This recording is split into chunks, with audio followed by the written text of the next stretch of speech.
අයිබෝවන් යාළුවනේ ඔයාලා කවදා හරි හිතලා තියෙද මට මේ දේ කවදා හරි ලබා ගන්න පුළුවන් වේද මගේ හීන ඇත්තටම සැබෑ වේද අද අපි කතා කරන්න යන්නේ මැනිෆෙස්ටේෂන් සහ විෂුවලයිසේෂන්ස් ගැන මේක නිකම්ම හීනයක් ගැන හිතාගෙන ඉඳීමක් නෙවෙයි ඔයාට අවශ්‍ය දේ පැහැදිලිව හඳුනාගෙන ඒ ගැන පොසිටිව් මයින්ඩ්සෙට් එකක් තියාගෙන ඒ වෙනුවෙන් වැඩ කරන එක තමයි වැදගත්. අද අපි ලංකාවෙත් ඉන්දියාවෙත් සහ ලෝක ප්‍රසිද්ධ පුද්ගලයන් කිහිප දෙනෙක්ගේ මයින්ඩ්සෙට් එකත් එක්ක අපිට ඉගෙන ගන්න පුළුවන් දේවල් බලමු. එහෙනම් යමු වීඩියෝ එකට.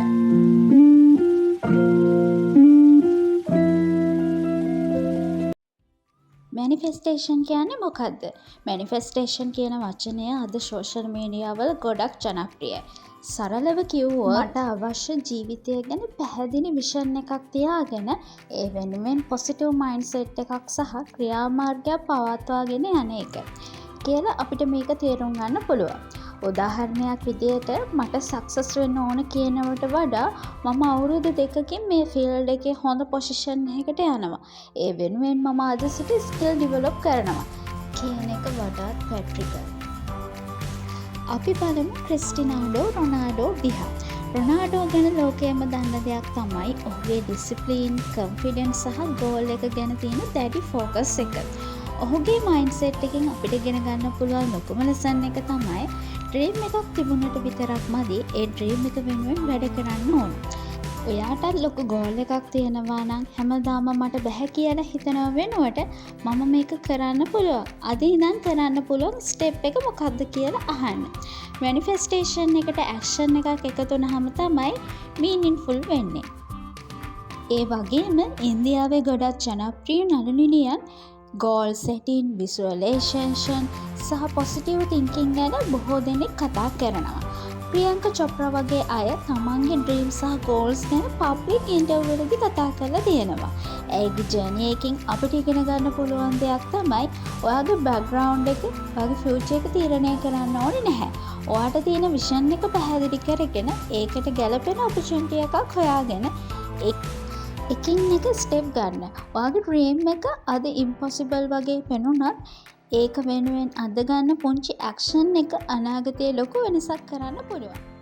අපේ ලංකාවේ ආටිස්ලා අතරේ තමන්ගේ ඩ්‍රීම්, පොසිටිව් මයින්ඩ්සෙට් සහ හાર્ඩ් වර්ක් ගැන පබ්ලික් ඉන්ටර්වියු වලදී කතා කරලා තියෙනවා. මෙතනදී අපි මතක තියාගන්න ඕන දෙයක් තමයි සක්සස් එක මැනිෆෙස්ටේෂන් එකෙන් විතරක් ලැබුණ කියන එක කියන්න බෑ. ටැලන්ට් එක, opportunities, hard work, discipline, networking මේ හැමදේම වැදගත්. ඔයාලට මතක ඇති ශනුද්‍රි එයාගේ ඩ්‍රීම් ලයිෆ් එක එතකොට ඩ්‍රීම් වෙඩින් එක එයා මැනිෆෙස්ටේෂන් කරා කියලා එයාගේ වීඩියෝස් වල කියලා තියෙනවා. දැන් ඔයාලට කරන්න පුළුවන් සිම්පල් පැට්‍රිස් එකක් මම කියන්න. රෑට හෝ උදේට විනාඩි 5ක් නිදහස් වෙලාවක් තෝරගන්න. පළමුව යාට අවශ්‍ය ගෝල් එක තෝරගන්න.